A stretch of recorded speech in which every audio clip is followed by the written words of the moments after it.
અમારે આજે બદામના બિસ્કિટ બનાવવાના છે, ગોળ બિસ્કિટ.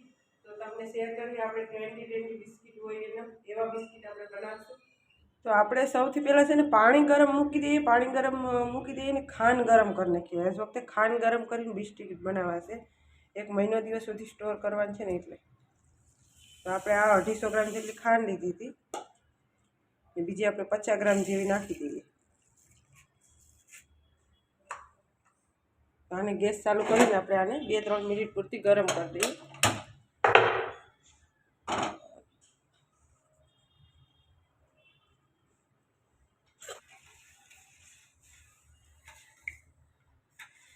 તો આને ગરમ થાય ત્યાં આપણે લોટને મોંધી દઈએ.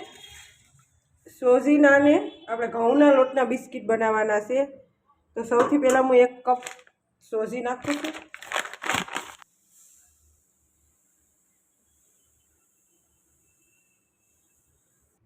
1 કપ સોજી લીધી ને 1 કપ ઘઉંનો લોટ લઈએ ઝીણો.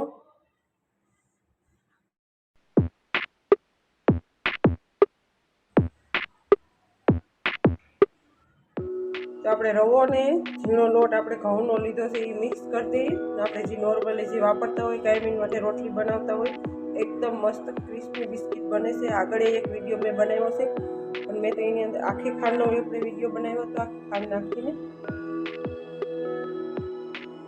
સોજીના અને ઘઉંના લોટના એટલા મસ્ત ક્રિસ્પી બિસ્કિટ બને છે ને સાથમાં ખાવાની મજા આવે છે. એટલો સ્વાદ આવે છે બિસ્કિટનો.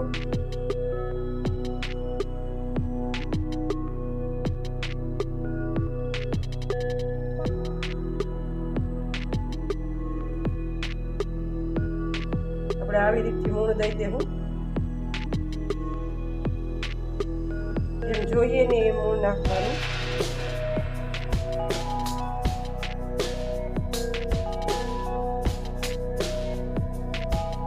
અને આવી રીતે રાખવા તમે દૂધ નહીં નાખવાનું, પાણીથી જ નાખવાનું. મેં ખાંડ ઓગાળી દીધી છે કેમ કે નાના છોકરા વારંવાર ખાંડવાળું ખાય તો વળી બીમાર પડે.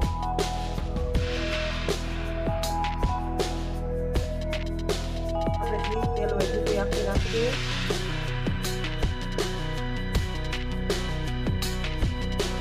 તો બધું આપણે મોણ દઈ દઈએ. ત્યાં જેની અંદર પાણી થોડું ઘણું ઠરી જાય છે તો ખાંડ હાવ ઓગળી જાય છે.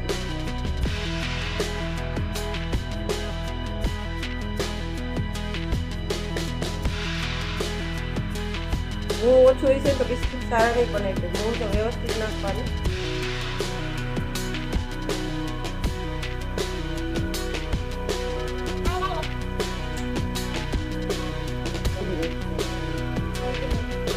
બાંધી નાખીએ.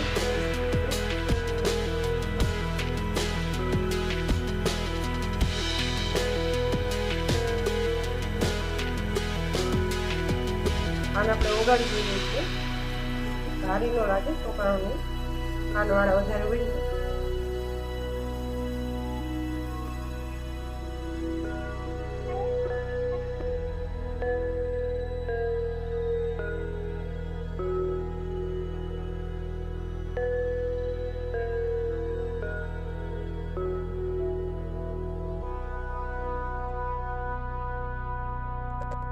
લોટ બંધાઈ ગયો છે.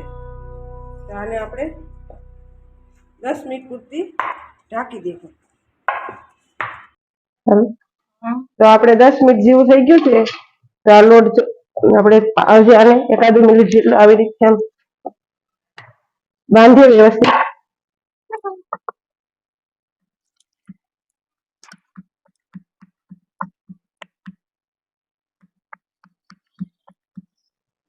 મસ્ત એકદમ બિસ્કિટનો લોટ તૈયાર થઈ ગયો છે.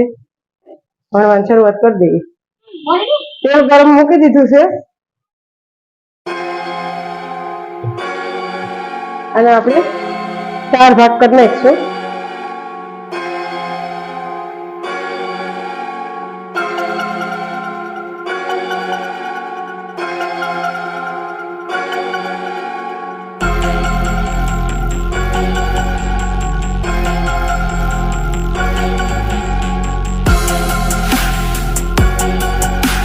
આવી રીતે આમ મોટા પાટલા ઉપર જોયું છે. મારે નાનો પાટલો પણ છે તો પણ તો હું આની સાથે વણું છું કે કેમ કે કાપવામાં થોડું મોટું થઈ જાય ને તો ચાલે, મોટું જ હોય ને.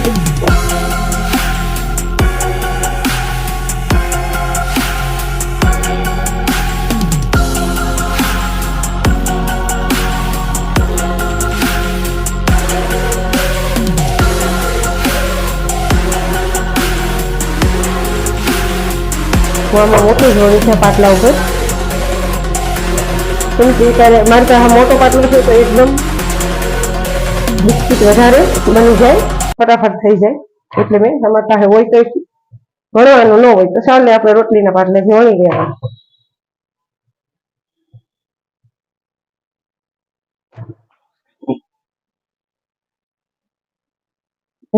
આવી રીતે આમ કટકા કરી નાખશું, ભલે મોટું થાય તો વ્યવસ્થિત થઈ જાય.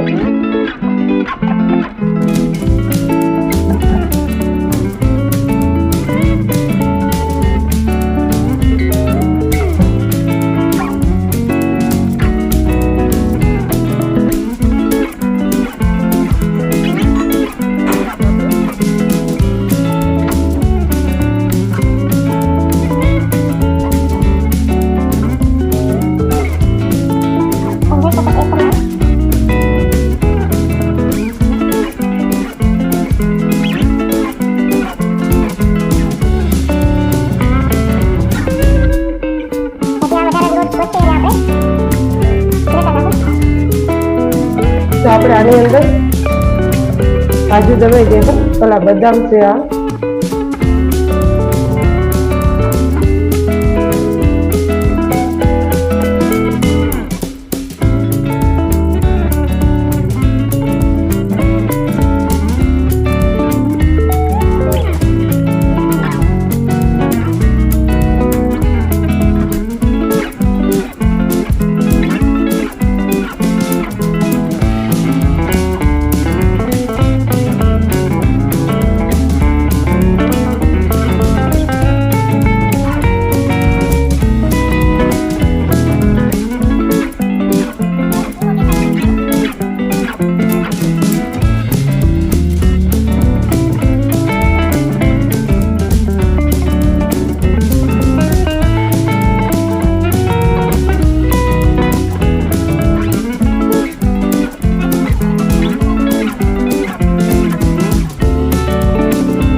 ધીમો રાખવાનો, બને કેવું કે બહુ ફૂલ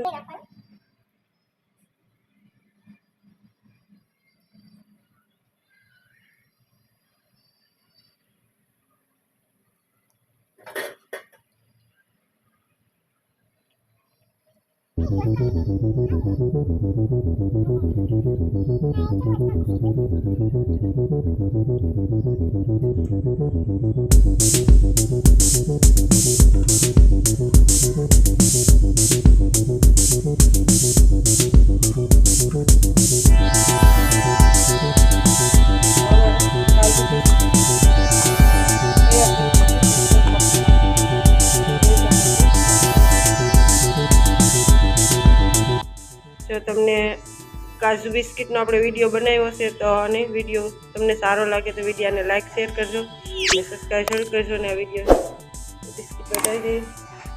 એકદમ મસ્ત ક્રિસ્મી બન્યા છે આ બિસ્કિટ, તમે જોઈ શકો છો એકદમ મસ્ત બન્યા છે.